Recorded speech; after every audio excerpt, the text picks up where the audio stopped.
చెడుని ఎలా నివారించాలంటే నాన్నను చూసి నేర్చుకోవచ్చు.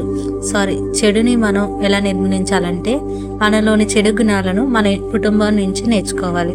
కష్టపడకుండా ఏది రాదని అమ్మను చూసి నేర్చుకోవచ్చు. అలాగే ఓర్పు లేకుండా బ్రతకలేమని అమ్మను చూసి నేర్చుకోవచ్చు. చెల్లిని చూసి నేర్చుకోవచ్చు, ఇంట్లో ఒక కళ అమ్మాయి రూపంలో ఉందని. అలాగే తమ్ముడిని చూసి నేర్చుకోవచ్చు, అల్లరి కూడా అందంగా ఉంటుందని. అన్న అక్కను చూసి గర్వపడవచ్చు, కష్టం నిన్ను పలకరించదని. జీవితాన్ని చదివే ముందు కుటుంబాన్ని చదవండి. అలాగే మనలోని చెడును తొలగించాలంటే మన ఇంట్లో వాళ్ళ నుంచే మనం ఆ చెడుని నిర్మించుకోవచ్చు, వాళ్ళకున్న మంచి అలవాట్లతో. అంటే ఈ ప్రపంచంలో దేని విలువ దానిదే. ప్రపంచంలో బలమైనది ఇనుము అని, అది అన్నిటికంటే కట్ చేస్తుంది, కానీ ఇనుము కంటే బలమైనది అగ్గి.